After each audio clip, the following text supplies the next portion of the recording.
昨夜谢妃在朕寝宫里跳的那些舞，甚是不错。我还跳了舞，完全不记得了呀。到时就让谢妃献舞吧。皇上，就这么定了。娘娘，可是我身体不适。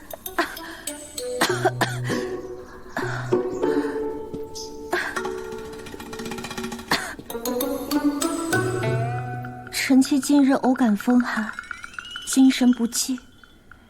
这样大好的日子，臣妾还是先回避一下，免得扫了皇上和太后的雅兴。好一副楚楚可怜的样子，有心机，装什么装？姐妹，想装病来博同情，皇上可千万不要被这白莲花的小伎俩给骗了呀！哎，你说这雨妃这身……滚吧！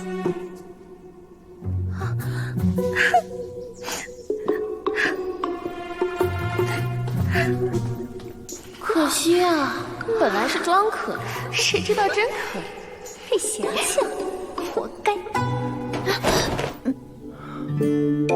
爱妃，今晚接着来朕寝宫，可好？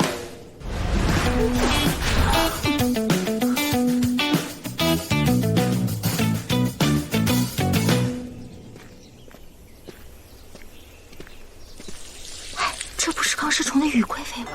别看了，别看了。夏侯诞这出喜新厌旧的戏，做的可真够足的。按照原文，我这妖妃也该在这个节骨眼上被谢永儿各种压制，再也翻不了身了吧？去，还翻身呢！无论是我还是谢永儿，乃至夏侯诞，说不定都是端王眼中的纸片人。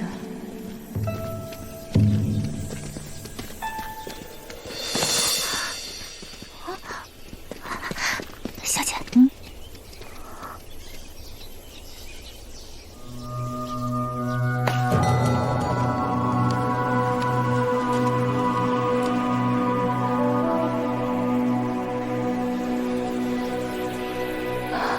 该来的还是来了。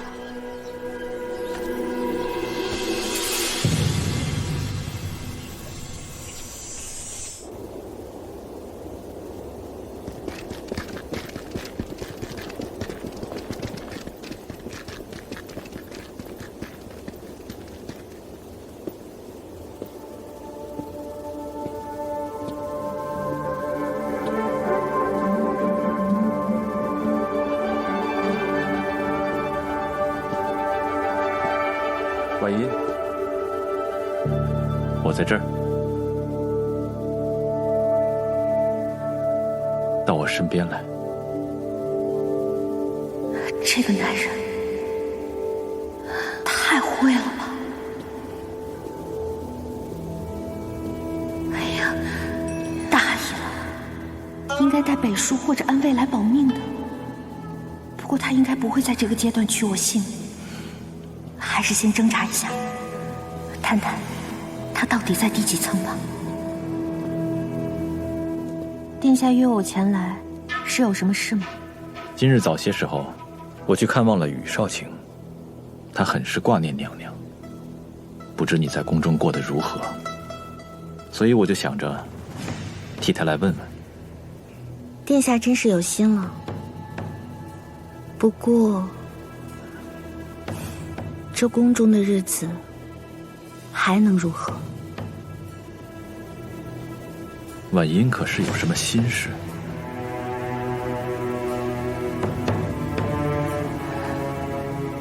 薛平昨夜去侍寝，今早就封了妃。殿下觉得谢妃如何？她是陛下的女人，本王不敢妄议。那我呢？殿下觉得婉音如何？如雾里看花，不是很清晰。殿下为什么会这么觉得？婉音啊，你我也相识这么久了，有些话是不是也该说开了？比如你究竟是谁呀？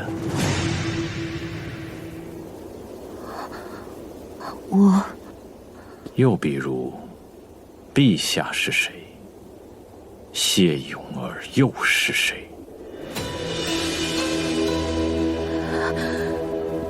最坏的猜测成真了，他能看穿谢永儿，也许是因为谢永儿这恋爱脑说漏嘴了什么，能进一步看穿我，也许是因为我在哪里露出了马脚，但连夏侯惇那个影帝都能一起看穿，绝无可能，所以他只能是站在更高层。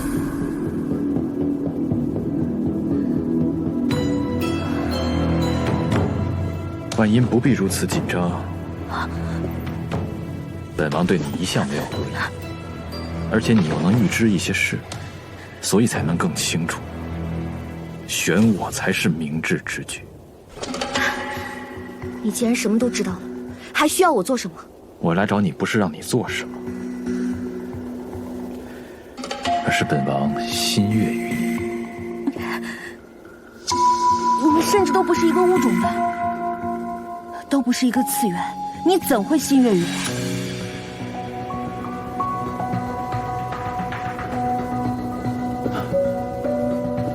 这好像也不妨碍吧。所以，你是喜欢我这个角色？不然为什么一开始我就选了你？那我们第一次见面的时候，你为什么不点破？婉音啊，有些事我会慢慢告诉你，你只需要好好想想，选择站在谁的身边，才是明智之举。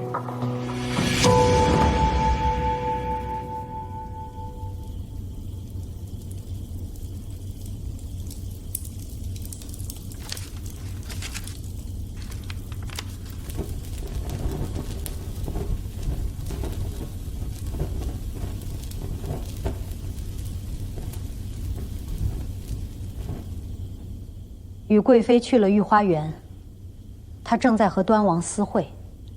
大儿，你有何指示？没有指示。你不在意吗？叔知道你喜欢他，可他是你的枕边人，一旦有了异心，就太过危险了。你们有没有想过，站在他的角度，选择端王，确实更稳妥。为何？你不是已经掌握了端王的计划了吗？掌握和有把握是两回事。他想活下去，也是人之常情。大儿，他真的如此重要？你不该为儿女私情而冲昏头脑。他是我的父母。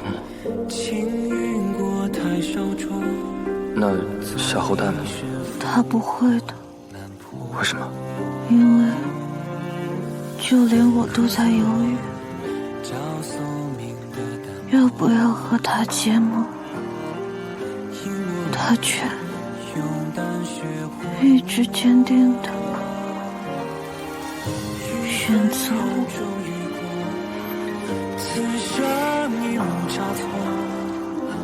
你是我这2辈子见过的最勇敢、最厉害的人，你一定会笑到最后，杀出一片山河情怀。所以，他做任何决定我都支持，包括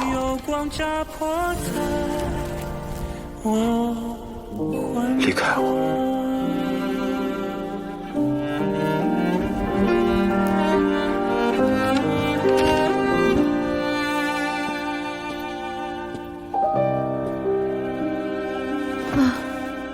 不玩了，这还怎么玩啊？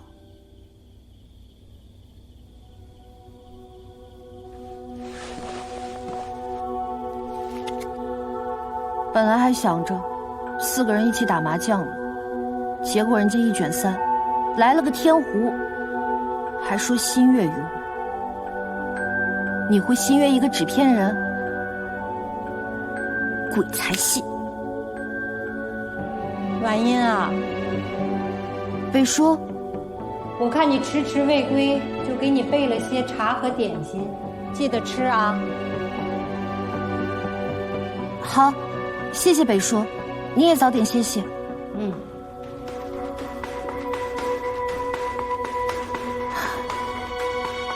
北叔对我还挺好的，那我要不要把刚才的事情告诉他和蛋总呢？算了，与其一起难过，还不如让他们什么也别知道。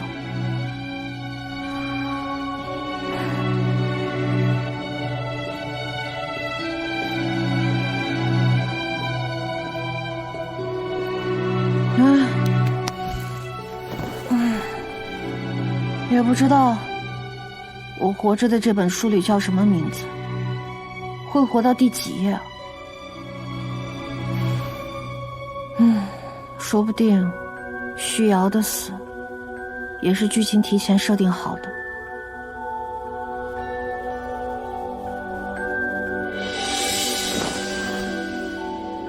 这又是何苦呢？是啊，这是何苦呢？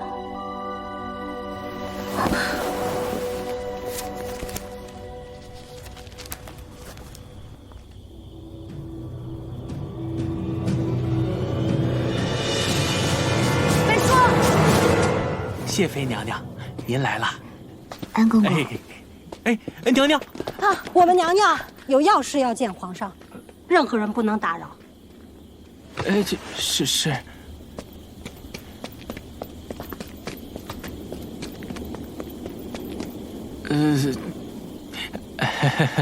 娘娘，您看，您还是先请回吧。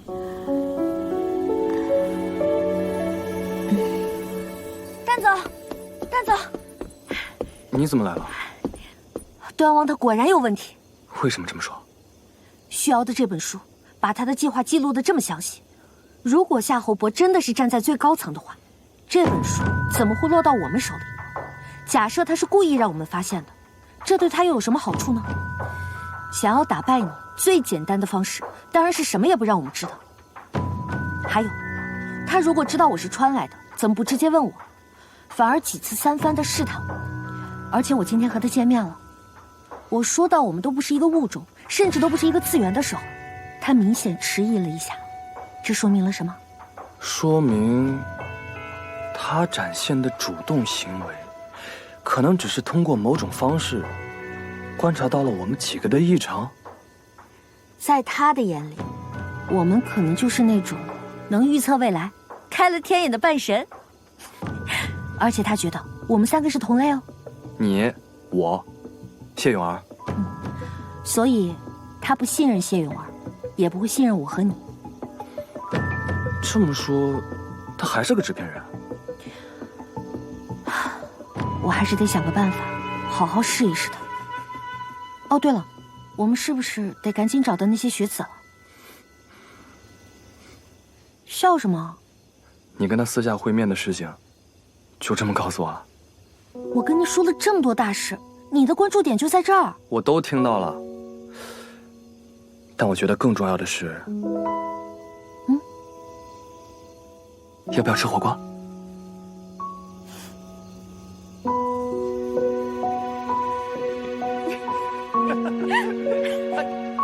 好了，错。还在想今天的事儿啊？我刚才冷静下来，更加确定了。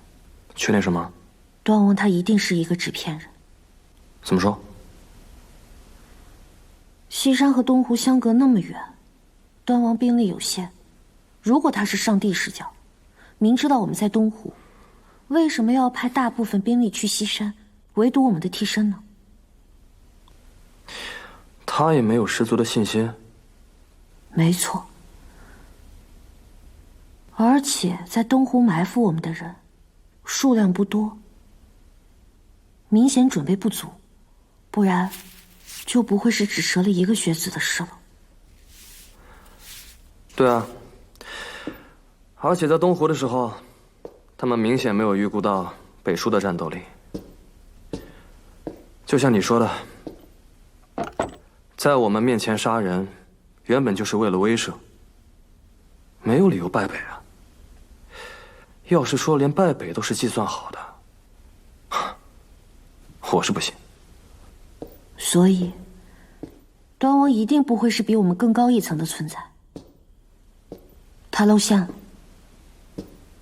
坏了，怎么了？露馅的可能不止他一个。还有谁？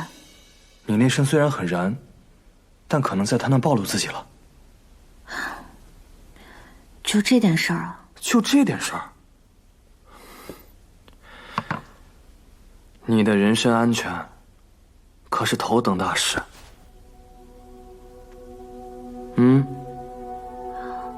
哎呀，其实就算没有我那嗓子，端文早晚也会怀疑我的。但我还是想不明白，我们的计划到底怎么传出去的？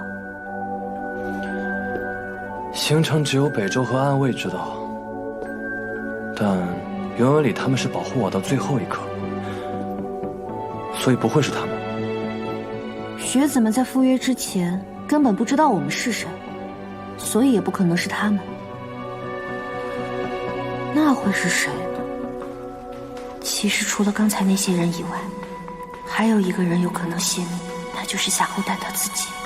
就像他说的，牺牲一个人，换得其他人的生存，也是没办法的。牺牲一个制片人，换来更大的利益。毕竟他似乎也没把制片人的命看得有多重。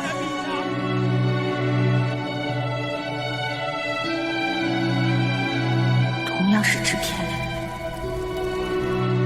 也都是风华正茂的栋梁之才，转眼间就……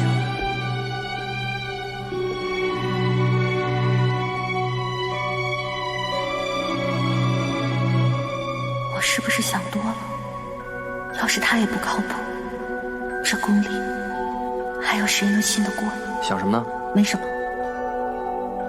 这件事情我会慢慢查。你受伤了，得好好休养。你可以走了。啊？你忘了你失宠了？谢婉儿快来了，走吧。哦，对对对，那我走了。哎，等等。你手上的伤怎么解释？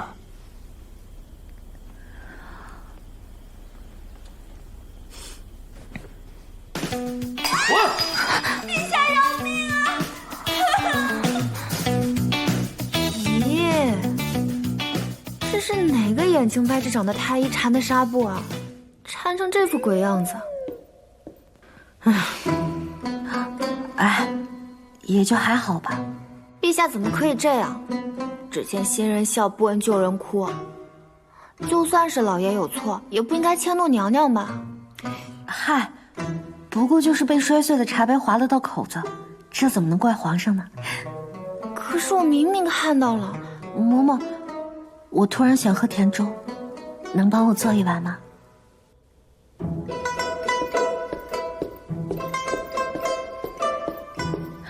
北嬷嬷是陛下的人，你说话注意点，莫要惹得她不快。小梅才不怕呢，只是担心小姐，明明可以和心上人过着和和美美的日子，现在却要被困在这深宫中，整日与那暴君虚与委蛇，他还成天派人监视你。哎，伴君如伴虎嘛，小心脑袋。这小梅怎么还记得原来我暗恋端王的人设？跟我这么久了，怎么还没转变过来？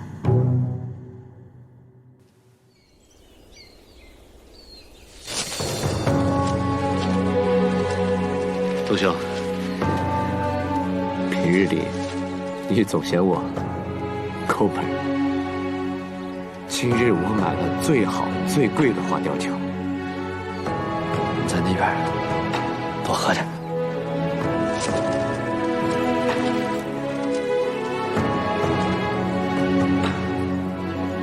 独兄一生壮志难酬，报国无门，满腹豪情寄予诗文。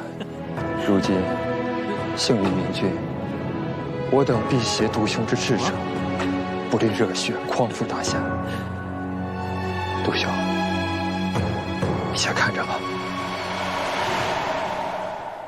经此一役，想必诸位也清楚，想和我这个傀儡皇帝在一起，为大夏做一点实事，需要冒很大的风险。若就此萌生退意，也在情理之中。只是诸位已经得赦机密，恕朕不能放尔等自行还乡，万望谅解。陛下是何意啊？想要杀了我们吗？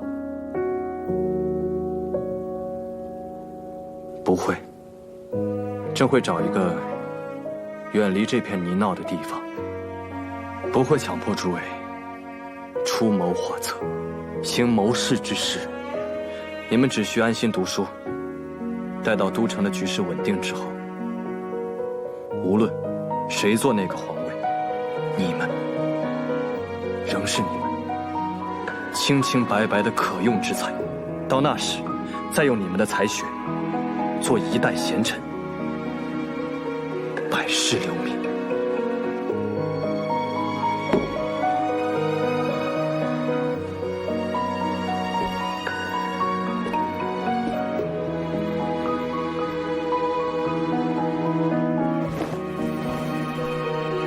臣杨卓杰，臣汪昭，臣李云熙，臣尔兰，愿为陛下效犬马之劳，只为大夏国泰民安。大明时日无多，忙不起来，唯愿目睹大夏忧而复明。吾等愿鞠躬尽瘁，死而后已。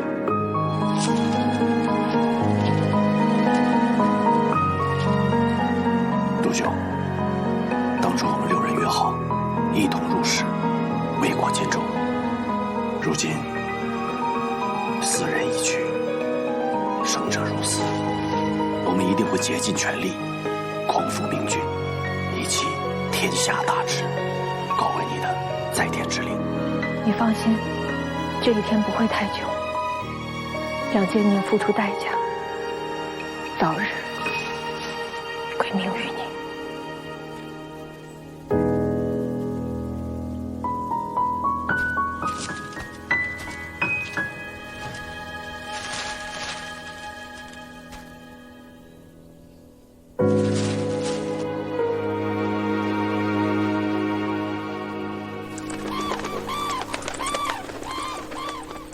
今天天气好，你们陪着哀家，哀家甚是欢喜。太后娘娘，你看，这是我特意为花朝宴设计的插花，全都是最名贵的品种，寓意是花开富贵。此花确实是名贵呀，可是怎么搭配在一起，看上去有点杂乱无章啊？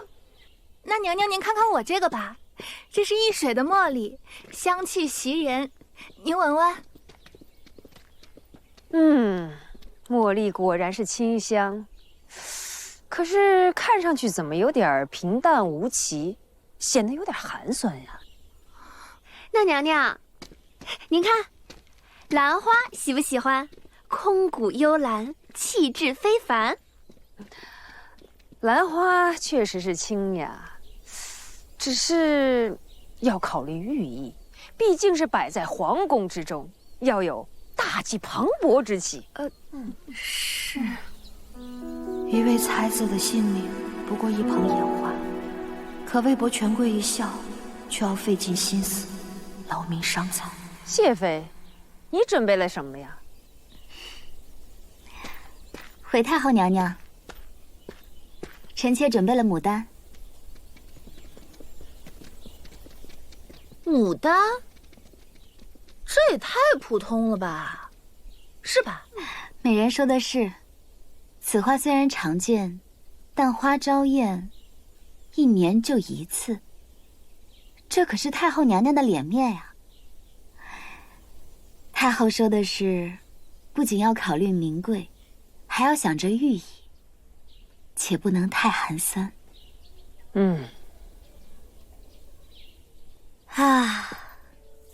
美丽的牡丹，百花攒簇，倾城艳光独占。牡丹，众香凝翠，盛世堂皇尽展。纵言您娇柔寒露，但温婉便如春风送暖。纵在您富贵迎芳，可曾知您也历尽贫寒。寒雪风尘之时，您正暗运希冀万千。东风拂面之际，您把富贵洒满人间。这么长一段就水灵灵的念出来了，这马屁拍的也太明显了吧！好诗，以花喻人，含而不露。谢妃，你可真是腹有诗书气自华呀！难怪皇帝这么喜欢你。谢太后娘娘夸奖。不像有些人上不得台面呢。怎么啥都能捎上我呀？什么花朝宴？我看是吃饱了撑的想花钱，老百姓饿得连饭都快吃不上了，他们还有闲心搞这些？哎，这也不是回宫的路啊！奴婢看您低着头往这边走，就没敢喊您。我说呢，那咱们……娘娘，这皇宫这么大，怎么走到哪儿都能碰到他？真是倒霉！王爷，娘娘，可否介意不说话？